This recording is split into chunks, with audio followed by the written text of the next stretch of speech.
ഈ കാണുന്ന ദൃശ്യങ്ങൾ എന്തായാലും കുവൈറ്റിൽ നിന്നാണ് എന്ന് നമുക്ക് സ്ഥിരീകരിക്കാൻ കഴിയുന്നുണ്ട്. കുവൈറ്റിൽ കൂടുതൽ ജാഗ്രത പാലിക്കണമെന്ന് അമേരിക്കൻ പൗരന്മാർക്ക് ഇപ്പോൾ US മുന്നറിയിപ്പ് നൽകുന്നുണ്ട്. സുരേഷ് വെള്ളിമറ്റം കൂടി നമുക്കൊപ്പം വിവരങ്ങളുമായി ചേരുന്നുണ്ട്.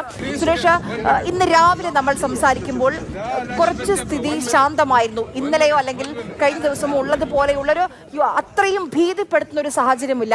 പക്ഷേ ഇതാ ഇപ്പോൾ ഓരോ നിമിഷവും മുന്നോട്ട് പോകുമ്പോൾ കൂടുതൽ വിവരങ്ങൾ വരുമ്പോൾ പ്രത്യേകിച്ച് കുവൈറ്റ് കേന്ദ്രീകരിച്ച് ഇറാൻ വലിയ രീതിയിൽ ടാർഗറ്റ് ചെയ്യുന്നുണ്ടോ?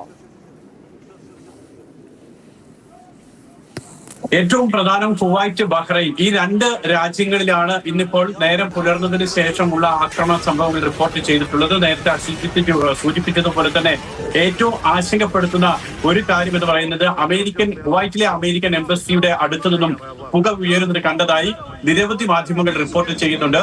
അന്താരാഷ്ട്ര മാധ്യമങ്ങൾ, വാർത്താ ഏജൻസികൾ റിപ്പോർട്ട് ചെയ്യുന്നുണ്ട്. അൽ ജസീറ പോലെ ഗൾഫ് മേഖല ആസ്ഥാനമായിട്ടുള്ള മാധ്യമങ്ങളൊക്കെ തന്നെ റിപ്പോർട്ട് ചെയ്യുന്നുണ്ട്. അങ്ങനെ സംഭവിച്ചിട്ടുണ്ടെങ്കിൽ, നയതന്ത്ര കാര്യാലയത്തിന് നേരെ ആക്രമണം നടന്നിട്ടുണ്ടെങ്കിൽ അതിന്റെ പ്രത്യാഘാതം അതിഭീകരമായിരിക്കും. നമ്മളിപ്പോൾ കാണുന്നത് പോലുള്ള ഒരു തിരിച്ചടിയൊന്നും ആകില്ല. പ്രത്യേകിച്ച് അമേരിക്കയുടെ എംബസിക്ക് നേരെയാണ് ആക്രമണം ഉണ്ടായിട്ടുള്ളത്.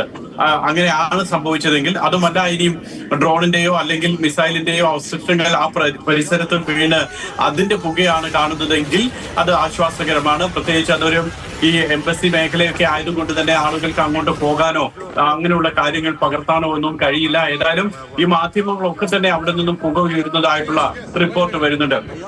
കുവൈറ്റിനെ സംബന്ധിച്ചിടത്തോളം മറ്റൊരു സംഭവം ഇന്ന് രാവിലെ ഉണ്ടായത് അൽ അഹമ്മദി എണ്ണ ശുദ്ധീകരണശാലയുടെ മുകളിൽ ആ പ്രദേശത്ത് മിസൈലിന്റെ അവശിഷ്ടങ്ങൾ വീണു. അവിടെ തീപിടുത്തമുണ്ടായി. ആ തീപിടുത്തത്തിൽ 2 തൊഴിലാളികൾക്ക് പരിക്കേറ്റതായും റിപ്പോർട്ടുണ്ട്. അതോടൊപ്പം തന്നെയാണ് കുവൈറ്റിലെ അൽ അഹമ്മദി കൂടാതെ മംഗഫ് മേഖലകളിൽ സ്ഫോടനം നടന്നതായി റിപ്പോർട്ട് വരുന്നുണ്ട്.